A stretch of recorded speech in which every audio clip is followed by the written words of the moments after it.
Olá, dou boas-vindas você ao nosso canal Direito Sem Formalidades. Hoje a gente está de volta aqui para discutir mais sobre o Marco Legal da Biodiversidade. Você sabia se no Brasil existe uma lei que protege os povos tradicionais? Como essa lei foi construída? Bem, para você saber mais sobre isso, você vai ficar aqui no nosso canal. Lembre-se de se inscrever no nosso canal, dar o like e não se esqueça de compartilhar esse vídeo para que mais pessoas tenham acesso a esse tipo de conhecimento. Meu nome é Marcos, eu sou professor titular da Faculdade de Direito da Universidade Federal de Juiz de Fora. Vamos lá? Pois é, pessoal. Então agora a gente vai falar um pouco sobre o Marco Legal da Biodiversidade Brasileira. Esse estudo do Marco Legal da Biodiversidade Brasileira, ele faz parte de um projeto financiado pelo CNPq, pela FAPEMIG e pelo NCTI.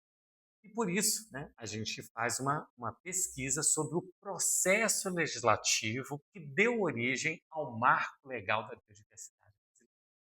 E o que isso tem a ver com a questão dos povos tradicionais, do conhecimento tradicional desses povos e dos recursos genéticos protegidos da biodiversidade brasileira?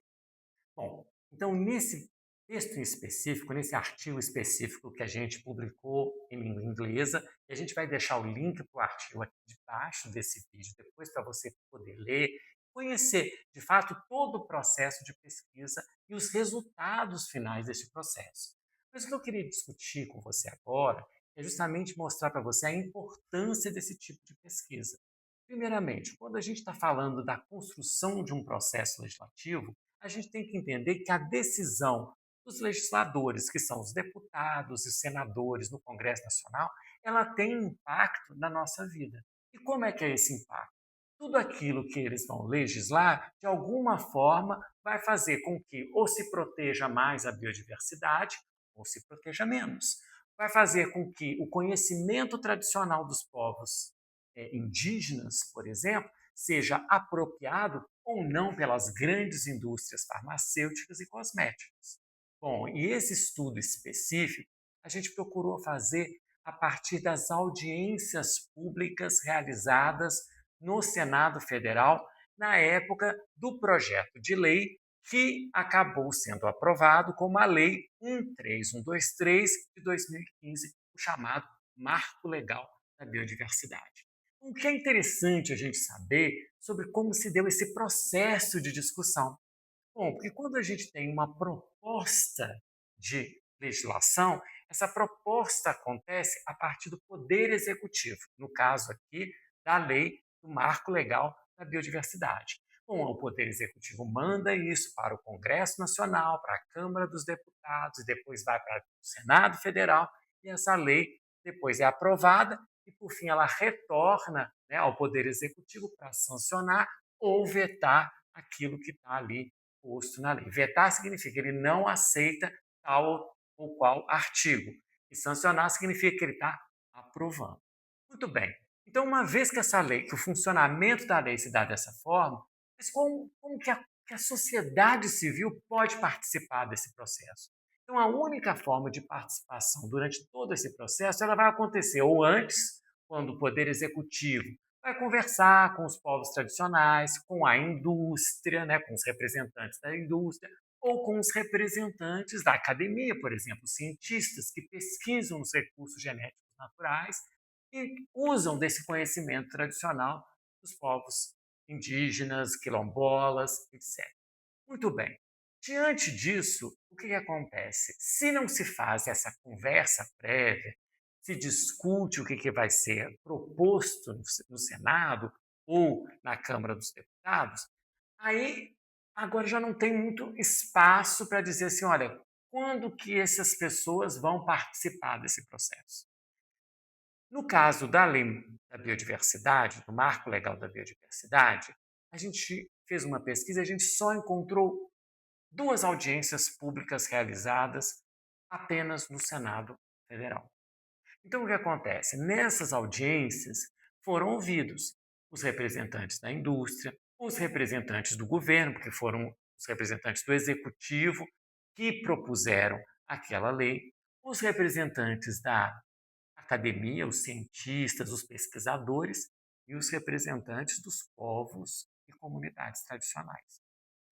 Bom, quando a gente avalia, a gente avaliou todo esse conjunto de documentos e de vídeos, porque essas audiências elas foram filmadas também, a gente começou a tentar ver o que foi decidido a partir dessas discussões e até que ponto se essas discussões elas de fato representaram uma mudança efetiva na legislação no sentido de atender o desejo dessas pessoas que participavam desse processo.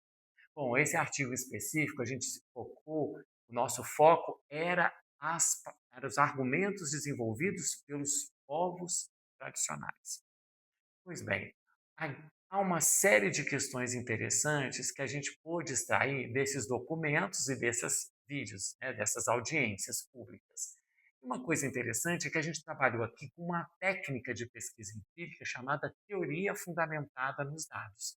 Como foi isso? A partir de todos esses documentos, desses argumentos orais, a gente foi extraindo deles, né, determinadas questões que eram mais recorrentes. Então a gente vai perceber, e uma coisa importante que a gente percebe, que ao longo de todo o processo, todos os representantes dos povos tradicionais, eles demandaram que não houve, de fato, né, a participação efetiva deles. Em que sentido? O chamado consentimento livre, prévio, informado, que está previsto num tratado internacional, na resolução 169 da OIT, e ele é levantado a todo momento pelos representantes dos povos tradicionais, o que revela que eles estavam insatisfeitos pelo fato de eles não terem sido previamente informados e consultados do que estava acontecendo. E esse consentimento livre, prévio, informado, não é simplesmente chamar eles para participarem de uma audiência pública, não é simplesmente chamar e ouvir as demandas deles. É dar a eles também o que a gente chama de um poder de veto, dizer, olha, este artigo, esse dispositivo da lei, ele é ruim, ele vai significar uma perda para nós como comunidade, como povo tradicional. Então, o nosso conhecimento tradicional aqui vai ser apropriado. Ou, nessa situação específica aqui, você está dando muito mais direitos, muito mais poder para a indústria e para os pesquisadores do que para os povos tradicionais. Bom, esse é talvez o elemento mais que a gente destaca mais dentro desse artigo. Mas é claro que eu não vou falar aqui de todas aquelas questões que a gente conseguiu construir a partir desse estudo. Eu vou deixar para você ler o artigo e depois comentar aqui para a gente o que você acha, o que você acha dessa situação. Você acha que essa lei, ela de fato está protegendo os povos tradicionais? Você acha que essa lei ela está evitando o que a gente chama de apropriação desse conhecimento tradicional e a própria apropriação dos recursos genéticos naturais brasileiros? O que você acha disso tudo? Você, como alguém que faz parte da sociedade, você não se sentiria incomodado de ver os nossos recursos genéticos naturais, o conhecimento tradicional de povos indígenas, de povos quilombolas serem apropriados por grandes empresas de cosméticos, grandes empresas farmacêuticas, e na hora que a gente vai adquirir esses produtos, nós vamos pagar um preço muito alto para garantir lucro para eles, mas sabendo que essas comunidades, esses povos estão lá, que têm todo esse conhecimento, estão sendo desconsiderados. Na verdade, quando você para pensar, todo esse conhecimento que é utilizado, que é industrializado nesses produtos que chegam até nós, eles partiram desses povos. Será que a gente não tinha que pensar melhor uma forma de aplicar essa legislação no sentido de fato, proteger o nosso patrimônio genético natural e o conhecimento dos nossos povos originários? E aí, pessoal, é muito comentário, é muito conteúdo que a gente pode fazer sobre esse processo legislativo que culminou na aprovação do Marco Legal da Biodiversidade. Há muitos direitos envolvidos, há muitas situações específicas que ainda vão chegar até nós. Então, é importante, né, que você se interesse por esse assunto, que você procure ler mais, que você não acredite em todas as notícias que circulam por aí. E para isso, né, confie em artigos científicos, artigos que têm fundamentos em dados concretos, quando alguém fala, essa lei foi aprovada, e quem participou dessa aprovação, como que esses senadores, esses deputados, eles se informaram sobre esse assunto. Isso tudo é muito relevante para a gente pensar como funciona a construção de uma lei.